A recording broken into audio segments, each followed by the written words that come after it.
Bill Gates in 1996 said this about the internet: content is king. While he was absolutely correct, that was 25 years ago. Today, the world has evolved. Everybody from your chachaji to your niece is creating content out there, however cringe it may be. And in this world of ever-shrinking attention spans and a plethora of options to watch, you would wonder, how do you differentiate yourself? And the first thing that comes to your mind is upgrading your gears and equipments, but you have no idea where to start. So this is a comprehensive guide on buying gears and equipments for YouTube so as to help you in making the right choices. But before that, let's actually change the vibe here, shall we? Alright, so now that's done, let's get started with getting our priorities straight.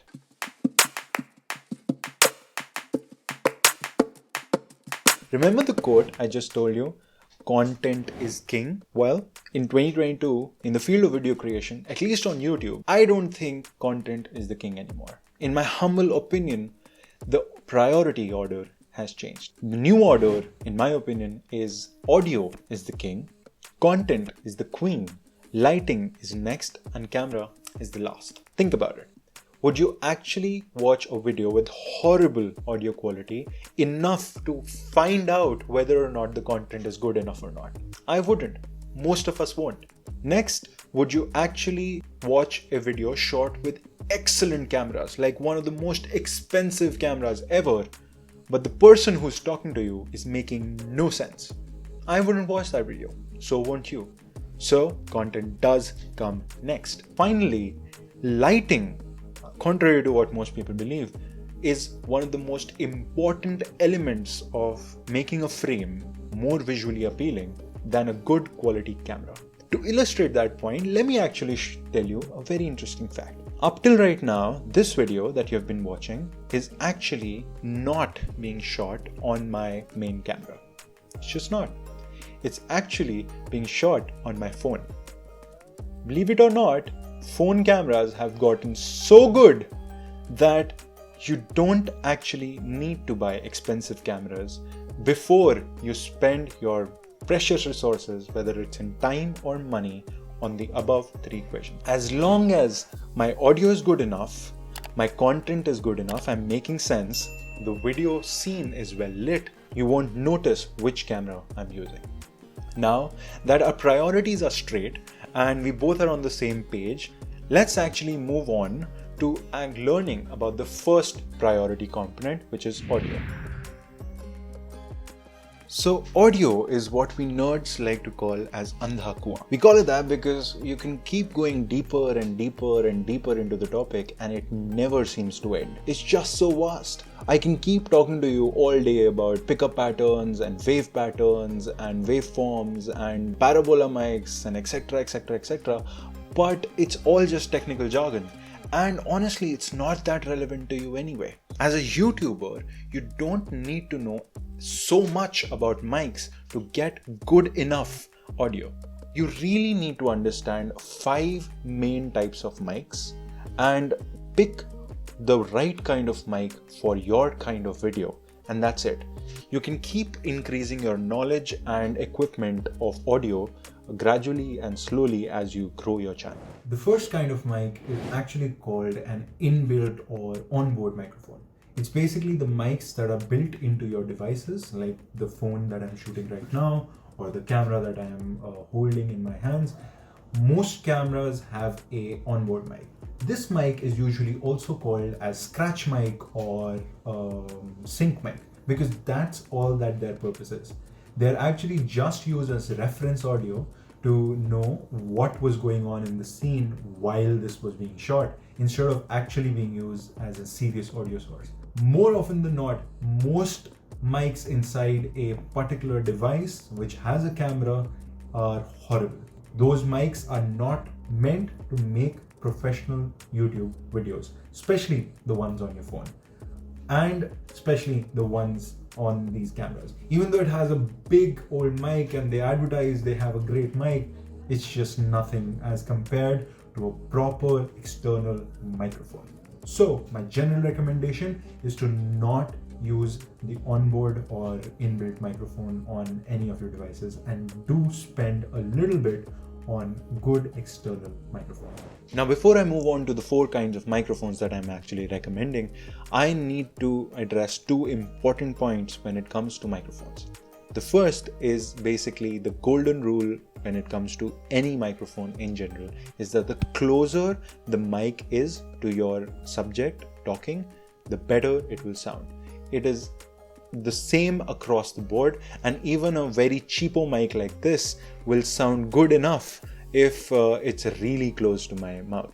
Now, I'm not recommending this was a mistake, but I'm just saying that the closer your subject is to the microphone, the better it will sound. And that's why actually the onboard microphones don't work really well, because they are usually far away from the subject.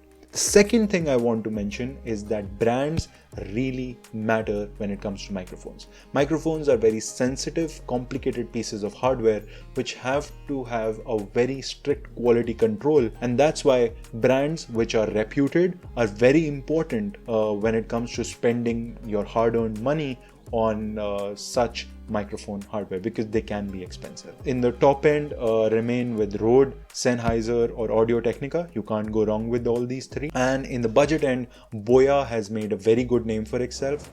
Now, let's move on to the next kind of microphone, which is lavalier mics, lapel mics, lav mics, whatever you want to call them.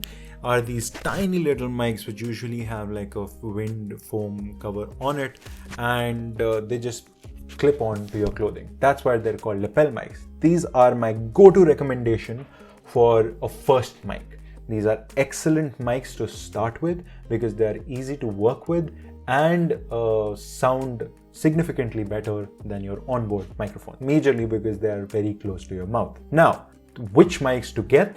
This is the Boya BYM1. This is an excellent value for money. It's under 1,000 rupees and it's one of my favorite microphones to own. The second upgrade over this is basically the Rode Lav Go. That is around 6,000 rupees, which is around 6 times the cost, but it's better. Definitely it sounds better. However, how much better, that you have to check for yourself. I really recommend this one. You can go with this without any problems. Both of these microphones are wired kinds. There are wireless lav mics which are actually industry standard, but they are really expensive. The cheap wireless ones are not good enough. I do not recommend them. If you want to go wireless, you have to go with the really good wireless ones like the Sennheiser Pro Audio EW112P G4. Those are the industry standard when it comes to wireless lav mics, and they are around more than 50K. I don't know if you want to go that high, but there is a happy medium. Rode just recently launched the Rode Wireless Go, which is also a wireless kind of lavalier mic. It's a square mic, it's a bigger mic. However, you can just clip it to your clothing and it will work just like a lav wireless mic. But that's around 20,000. If you don't want to spend that much and want to get good audio quality, I definitely do recommend getting the wired version of the lav mic. Now, how do you actually record these through the wired version? The first way is basically to plug in directly into the computer and record that way, which is this video.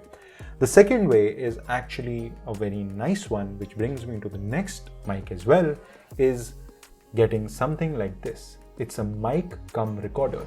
This is a very unique product aimed at very unique type of creators. This is a recorder and Zoom is the company that makes it. This is the Zoom H1. This is about an 8 to 9 year old microphone. This is the first microphone that I ever purchased, which was of good quality. There's a newer version which looks a little bit more fancy, but the main purpose is the same. It's a good microphone which you can put like a foam ball on it and you can use it for like interviews and stuff. But it's an even better recorder, and that's what I use it for the most, and that's what is the recommended use for Zoom Mic-cum-Recorders. They have an input and an output, so you can live monitor what you are actually recording. The input is excellent. Now you would think that why would you want to actually use a recorder instead of just plugging your microphone into the computer or basically your phone or something like that. The reason is the conversion of the audio signal into the digital signal is extremely superior than what your camera has or your computer has or your phone has. The Zoom H4n, which is the bigger brother of this particular microphone cum recorder, actually takes an XLR output. You don't know what XLR output is, you don't need to worry about it. It's just higher end microphones don't actually use a 3.5mm jack. They use an XLR output, and you need somewhere to plug that XLR output in, and the bigger brother of this particular microphone actually takes that XLR output and records it very sweetly. I do recommend the Zoom H1n if you want to get a multi-combination, a good mic which you can use as interviews, and also a recorder. I don't recommend it for any amount of work which requires a lot of distance from the mic, since this mic actually picks up voice from everywhere, so you don't want to put a lot of distance between you. Now let's move on to one of the most famous mics that are popular on YouTube, which are called on-camera shotgun microphones, or something that actually plugs onto your camera into the hot shoe mount, and you can plug the audio cable inside your camera right here, and you can basically point the camera towards you and the mic is pointing towards you. They are these type of microphones. This is basically mounted on a mic arm instead of a camera, but they sound basically good enough. They are directional microphones, which means they actually pick up your voice in the direction you're facing them, and that's why they're called shotgun microphones. Now, on-camera shotgun microphones are one of the most popular choice for a vlogger.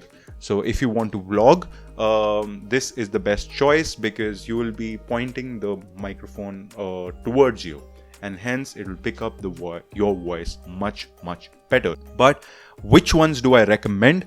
This right here is the Takstar SGC598. It's a Chinese variant to the more popular Rode Video Mic Pro, which was actually originally used by Casey Neistat to popularize this kind of microphone. I do not recommend this. It's not worth it anymore to get this particular mic, even though it's a very popular mic. Don't get it. Rode has better offerings now, and it's a better company, and I can definitely recommend you to go with the Rode Video Micro, which is actually a great on-camera shotgun microphone. It's smaller than this, it sounds better, and it's about the same price, about 5 to 6K. If you don't have the budget that high and you want to vlog and still want an on-camera shotgun microphone, you can go with the Boya BY-MM1. Boya is basically, again, inexpensive variant of the shotgun microphone that Rode makes, and that's under 2,000 rupees. So it's less than a third of the cost. Though the Rode Video Micro does sound a little better, but that little is something that you have to decide for yourself whether you want it or not. But I do recommend the Boya BY-MM1 if you're on a budget and you want a good on-camera shotgun microphone. And I also do recommend the Rode Video Mic Pro if you actually want to go the higher end route. With that said, let's move on to the next type of mic. USB tabletop microphones. These are actually one of the most unique kind of microphones that are available and are extremely popular on YouTube, especially for the channels who sit on a table and talk to the camera. Because these microphones sound so good at their price, they are actually a great value. The most popular USB tabletop microphones are the Blue Snowball and the Blue Yeti. Both of them are extremely well priced for what they are. The features they pack are extremely nice. The main caveat with these microphones, as the name suggests, they are USB microphones. They don't actually output in a 3.5mm jack or in an XLR output. They actually output in USB. That might be a good thing or a bad thing depending on your use case, because you can't actually plug that into a camera or a mobile phone. You have to plug them into your computer and record audio separately. But the good thing is that they are plug and play. As soon as you plug it in the computer, the microphone just works, and it's great. It even has a mute button on it. So these are the microphones for a very specific kind of creator, but if you are that creator, this works excellently and I cannot recommend them enough. And with that, we are done with the audio section of this video. Though I do want to mention a few little accessories that you can get with your mics to make the experience overall a little bit better. The first thing is called a mic arm, which is basically an arm that clamps onto your table and gives you a free range to mount your mic wherever you want, and basically put it outside the frame, inside the frame, and it basically locks on to any angle that you put it at. It's a great investment, especially for the price, because it costed me less than 1,000 rupees. So you can definitely go ahead and buy this. Second is, when you get a mic arm, do get an extension cable with it, because most mics don't come with a very long mic cable. So, and get a good quality one, because it can add noise to your microphone. So do get a good quality extension cable. Third is a mic stand, something like this. It has a tripod on the bottom of it, and you can actually place it down somewhere and mount your mic on the end and screw it in. It's a great stand to have. You can actually put it outside the frame and angle it. If you don't have a mic arm, you can use this mic stand to make it work. Now, when you do get the extension mic stand or the mic arm, you'll realize that the screw heads on top of it are not actually the ones that are on the bottom of your camera or a standard tripod. There is a reason behind it, because the mic industry actually uses 3/8 inch screws, and the tripod industry or the camera industry uses 1/4 inch screws. So there is a converter that comes, so you can just actually screw it in, and now it has a tripod screw on it. And with that, we are done with the audio section of this guide. Now, you might have noticed this video has gotten too long, and hence because I value your time, I do not want to omit things out of the video and keep the video's information dense enough. I've decided to break the guide down into 3 parts or 3 videos. The first video you've already seen right now. The second video will be about understanding the basics of lighting and my recommendations on it, and the third video will be about understanding the basics of cameras that you need to buy as a YouTuber and my recommendations on it as well. I would highly recommend you to watch the next 2 videos as well in order, because I think I have made them extremely information dense and I really think you might gain a lot out of it. Alright then, I'll put the links to all the links that I've mentioned in the video, plus all the videos in this series in the description down below. And if you want to watch the next video in this series, click right here. If you really liked the video, press the like button down below and the subscribe button down below, and in the spirit of Gyan share it further. I'll see you next time. Keep sharing, keep learning.